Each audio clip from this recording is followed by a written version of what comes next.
So hello everybody and welcome along. I'm Rob Taylor from Plan Grow Do, and with me today I've got a super special guest who is the co-founder of Flight Story, which we're going to find way more about during this conversation. Oliver Yonchev, formerly of Social Chain, obviously I'm sure a lot of us have heard of Social Chain, formerly from there, set up a new venture, Flight Story.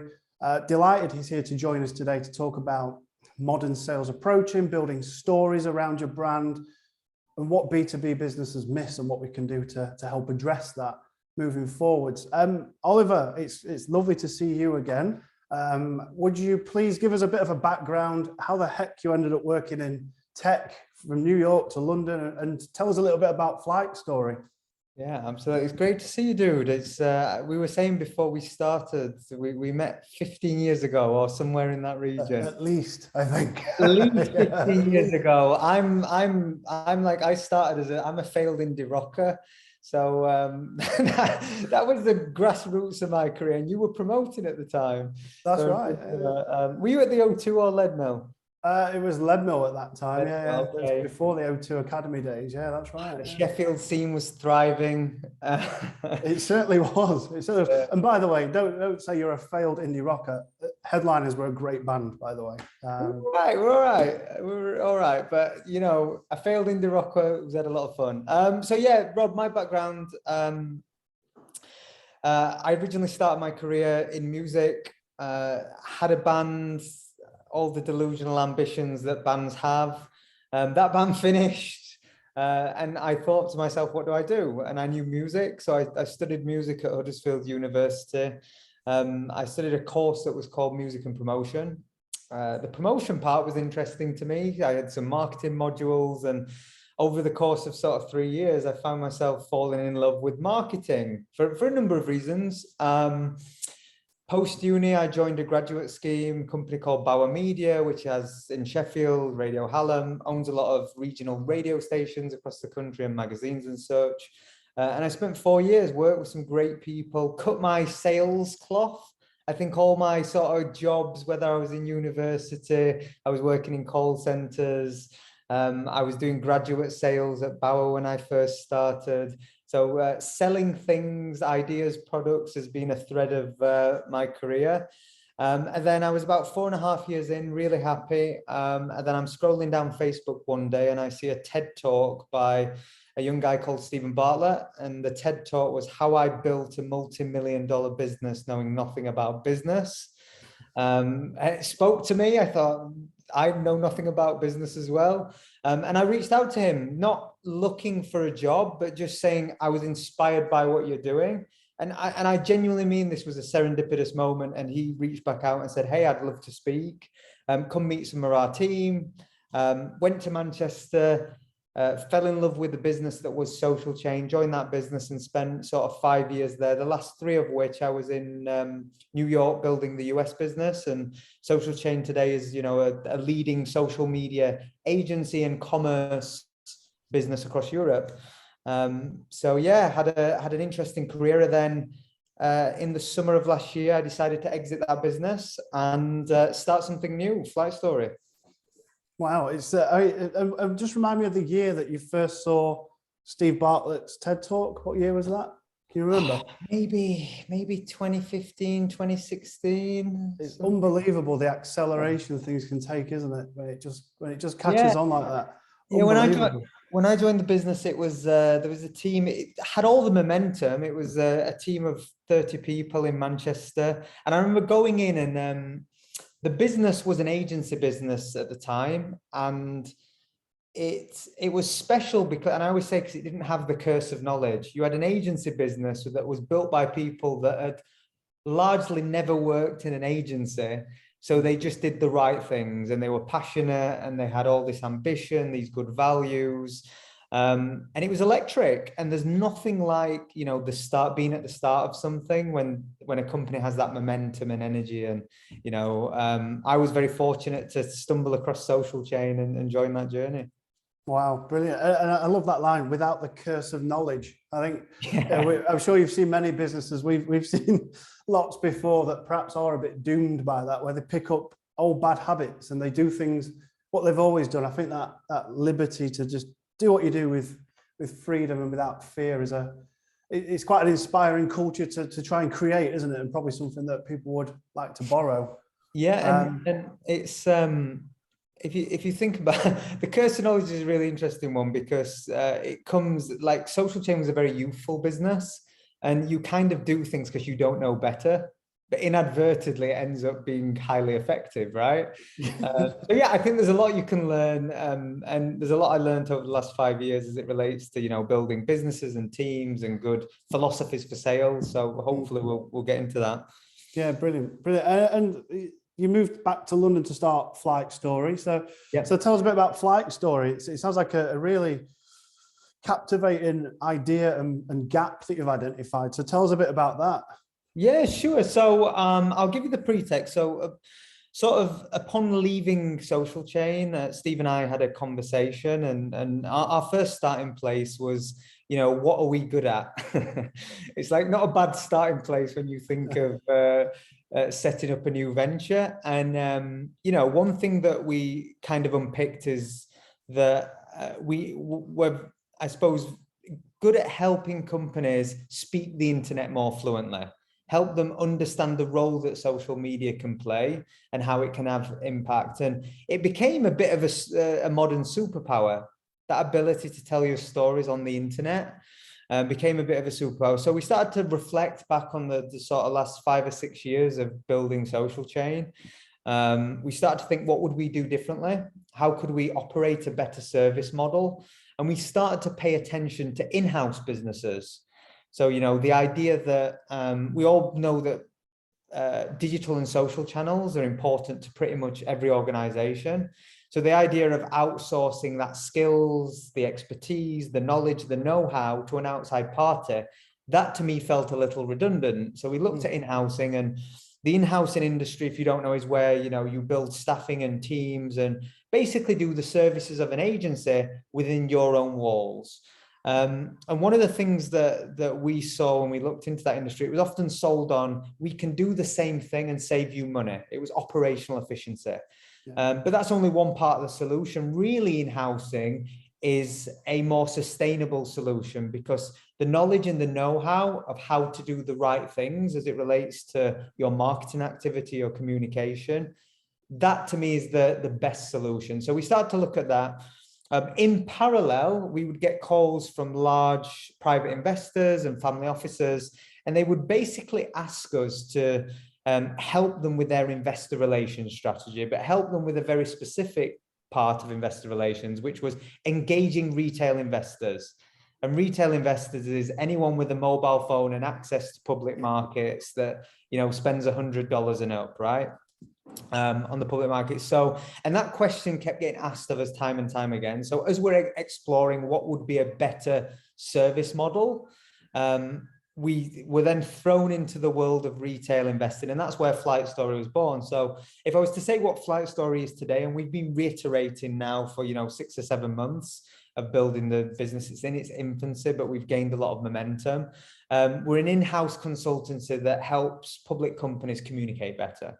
And if I was to give you 2 parallels of industry, we probably sit at the intersection between investor relations and brand communication. And I'll probably just go a step deeper and say why this is important, because like most industries, finance has gone through a tectonic shift. I think we all have, whether it's, you know, every industry's gone through a tectonic shift over the last couple of years. But one of the biggest shifts in finance has been driven by access and fintech and technology.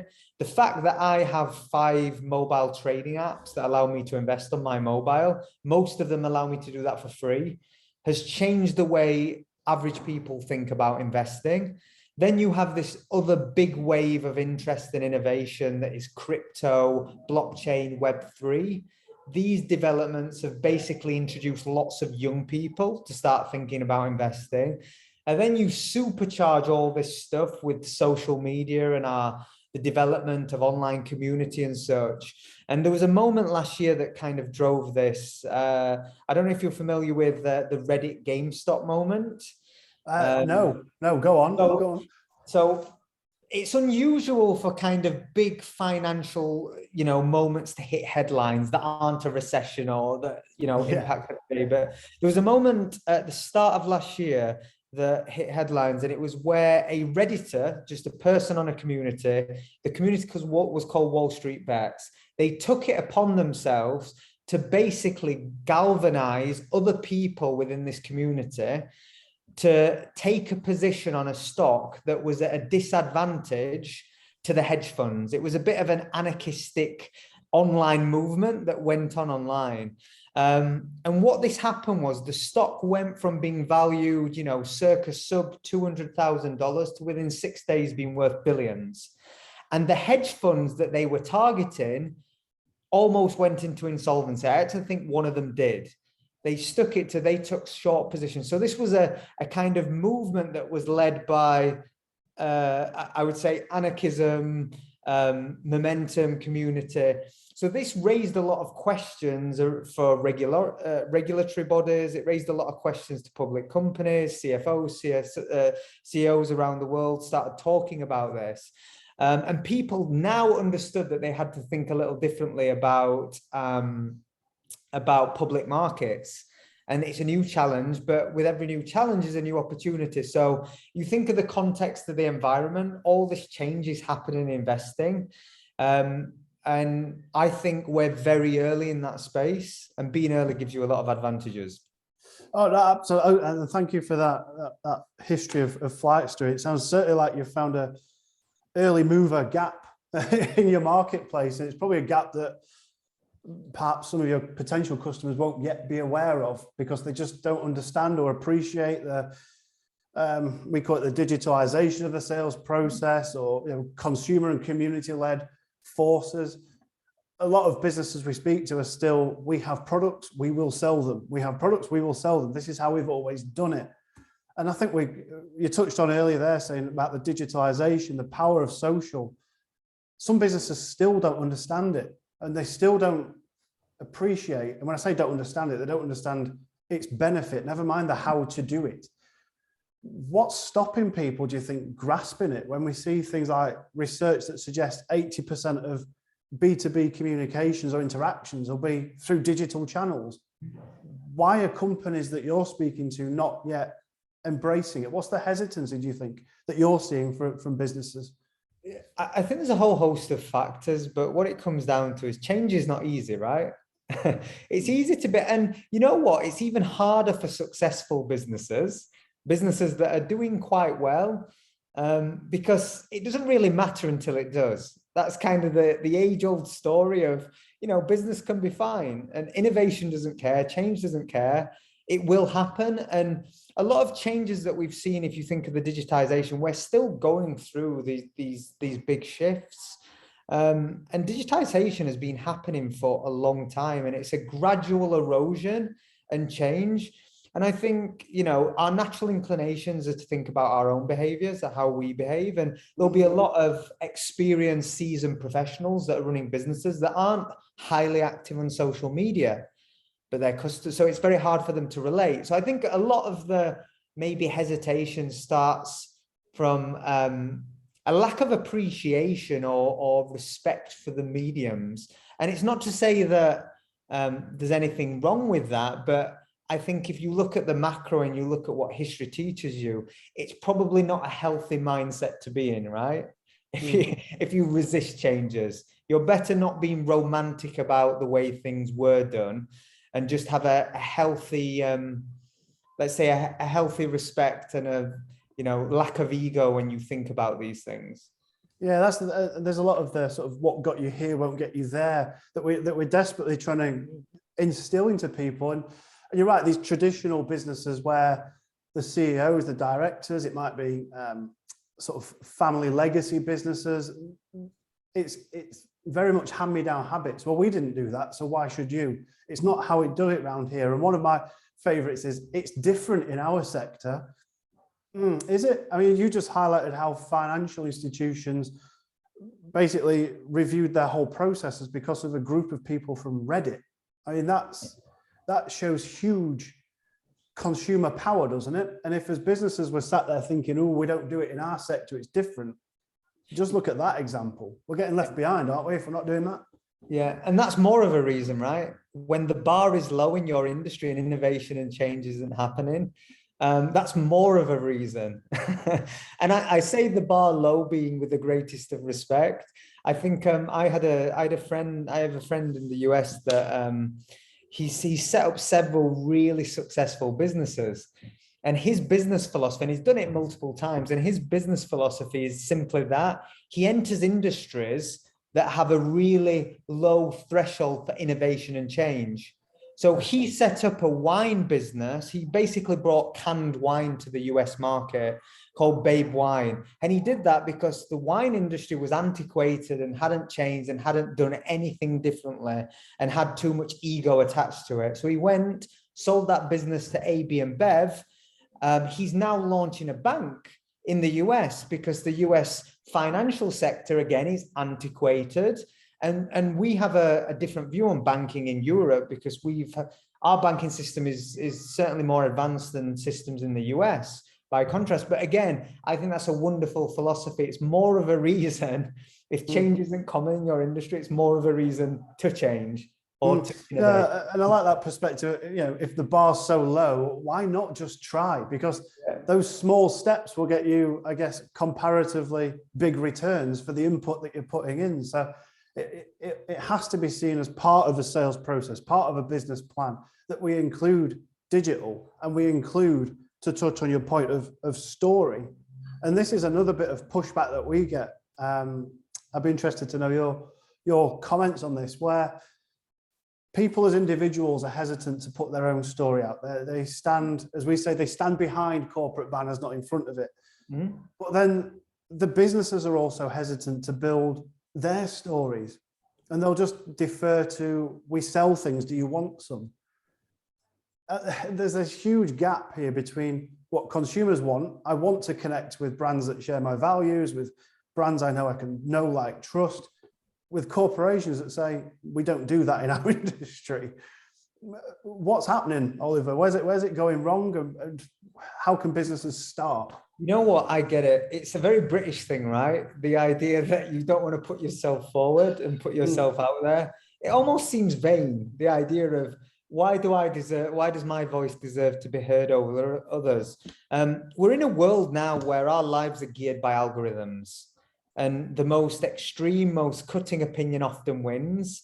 And if you think about storytelling and kind of giving people a reason to care about you, it's probably more important now than it's ever been. Because, companies that don't are basically non-existent. You've got more businesses, you've got more competition, you've got a lower barrier to entry for pretty much every single industry. How do you stand out when things are congested? Well, you tell better stories. You do. I think it simply comes down to that. And you mentioned there about people hiding behind almost a company banner or taking themselves too seriously or being too formal. Are you familiar with the idea of sort of glass box and black box thinking? No, but go on. Fill us in. So basically, a black box brand is what we come to expect. They're hidden behind the corporate veil. They release press releases, and that's how they display their information. CEOs and leaders are very formal and don't really communicate, and they do it through official channels. You then have a glass box brand, which is transparent. The idea of a glass box brand is they tell you everything about them, their flaws. They tell you what they're great at, they tell you what they're bad at, they're transparent. And this transforms the way you think about building business. They're transparent internally with their staff, and they're transparent externally. And what you typically find is that brands that have glass box, it is your greatest line of defense.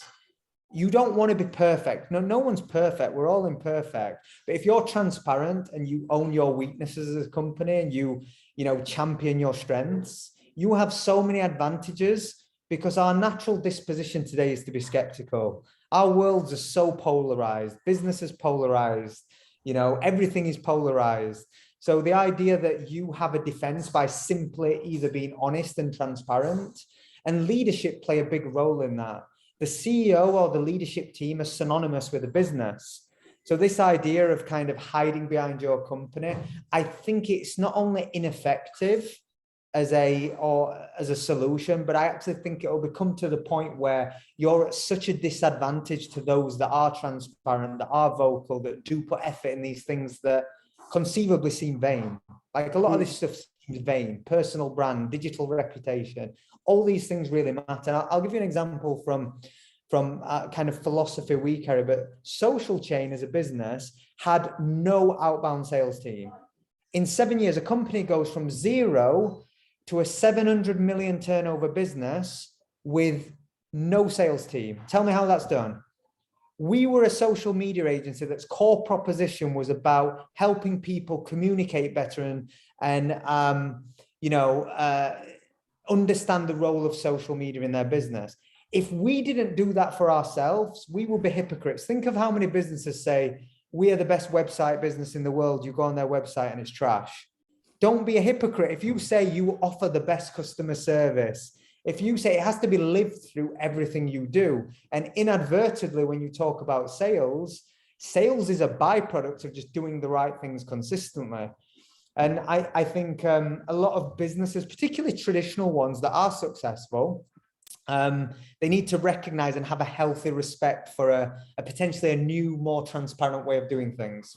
No, absolutely. That's a good bit of feedback, that, Oliver. Thank you. I think the black box versus the glass box thing is a real good, vivid imagery that people can surely get the perspective there. And I think a risk that I think often goes unidentified is potentially as well, if these companies aren't allowing newer entrants to their market, so their newer employees, the younger millennials, the Gen Zs and so on, aren't they running the risk of losing the best talent because the talent will go elsewhere that allows them to be who they want to be, do what they want to do and say what they want to say, supported by the company, not been a voice for it, if you like. Yeah, and it's interesting you raise talent. Like every company is basically a recruitment company. Every company's successful largely, as much as like founders and leaders and CEOs think they have a huge impact, they probably have less of an impact than we all have less of an impact than we think. The reality is a business is a collection of people, and there is a talent battle going on. You know, the disruption that we've had over the last few years to our working relationships and the work from home versus office debate, all of these things have conflated and meant that it's harder now than ever to get good talent, but there is an abundance of good talent available, right? So it's almost paradoxical. And I think you mentioned there talent being at the center, but inadvertently, if you tell your story and you're transparent and you do those things, you will find it easier to recruit people. You will find it easier to get the best talent. And it's interesting. I'm a big believer the best teams are the teams when on one side of the table, you have a really experienced mind that has been there and done that. And on the other side of the table, you have, youthful ambition that just understands culture today. And that's almost that sweet spot of like great magic when those two people are sat next to each other. No, I agree completely. We're a big advocate for blending traditional and modern. We're not saying sack off everything that you feel is traditional because we've got this digital shiny thing. But likewise, we're not saying ignore the digital because you're traditional. There has to be that blend of something that worked to something that will work, and how they work together is, like you say, where the magic happens. I think it's a really important point. I'm just aware of time, Oliver, so I'd like to, if you can, obviously the power of story is something that I could talk all day about the power of story. I love it. I love how it gets built into businesses. I think you picked up on a really important point there about those that tell the story will attract the best talent anyway. And I guess there's benefits from retention, from loyalty, from performance, from efficiencies. So there are benefits to a bottom line, which hopefully might help overcome barriers for these traditional businesses to see its benefit and its fit. So what can companies do? What can owner-managed people do? What can directors, CEOs do to start looking for influence or inspiration about how to tell their story? What do they talk about? Where can they start? Yeah, I think there's two things. There's the role of the staff, leadership, employees, and then there's the company and the brand. And I think on one hand, first you have to start with having a healthy respect for it, right? You have to have a respect that it is going to have impact. And that's what brand is. Brand is the difference. Brand is more than a logo. Brand is everything you do, your actions, your interactions with your customers. There's so many facets to that. So for me, when you think of storytelling, it isn't this like romantic venture you do. Storytelling is basically having a clear set of, you know, ideas that you want to communicate with the world or your customers or your staff, and really sitting those down. Having a healthy respect means that you'll invest in it. And invest doesn't always mean resource. Invest means time. Yeah. Invest the time in getting your messaging right and caring about these things. And then on the other hand, when it comes to, you know, the personal responsibility of teams, encourage your teams and to be highly active on platforms like LinkedIn, on Twitter. One of the things that we do, and it's something at Flight Story, we're trying to create a new service model in a sector that we don't have connections in, trying to solve a problem that most people don't know exists. So think from a storytelling standpoint, how active we all have to be. So what we do internally, we have really simple things where, you know, we encourage every single member of staff to be highly active, to talk about and build their own digital reputation. So we give them content to share, we distribute amongst ourselves, and we make it part of our business as usual. Because when you think about like those things, they're so low down on your priority list. Unless you mandate them or make them a priority, you'll just fall into bad habits. And it's like, it's the compounding effect. You know, you do the right things consistently over a long period of time, and you will get good outcomes. So two things, I think. First is, well, three really. First is care. Second is take the time to think about what story you want to tell the world. And then the third thing is think of systems and processes internally at your companies and teams that can encourage people to be more active. Incentivize it, champion it, do it yourself. All of these things matter. Yeah, no, that's fantastic. I think it's you know, something we talk about is building your own professional network, getting known, liked, trusted, sharing that content that shares a bit behind the curtain about you. And there's a real hesitance there, but hopefully people watching this can start to, well, there's living case studies. There's Flight Story, which is, like you said, going into an unknown market with an unknown problem. That is going to use the power of story. There's Social Chain before that, which went from 0 to 700 million without an outbound sales team. Story works, right? Content works. And I think if viewers of this can take anything, it is to try and make it business as usual and not be the enemy of what we've always done. I think it has to be. Super points. And Oliver, look, I know you're a busy man, so we're going to let you dash back to unpacking your flat pack furniture. I believe today's moving day. Moving day to a new office. So yeah. So yeah, you've took half an hour out to leave the team to it. So get back to it with your screwdriver. And we'll Oliver, it's fantastic to chat to you, mate. How can people connect quickly, and then we'll get it wrapped up. Sure. If anyone wants to connect, LinkedIn, Twitter, I'm just at Oliver Yonchev, or email me, oliver@flightstory.com. Brilliant. Nice one. Thanks, Oliver. Take it easy, mate. Thank you. See you soon.